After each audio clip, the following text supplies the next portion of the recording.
Okay, I don't know, it's been about 30 minutes cutting, maybe a little longer. Took me not that long to readjust my saw and make it work. So look here, guys, we did it. That was just a regular firewood cutting saw, cross cut saw. It wasn't even a rip saw. Not the greatest thing, it's rough. I like the rough look. Check it out. Just think, 3 more passes and it'll be a timber that I can use. Got a little twisted down here.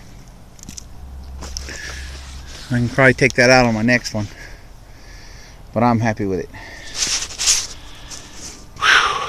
December 5th, 2016. And I believe it's like 4:30 in the afternoon. I'm tired.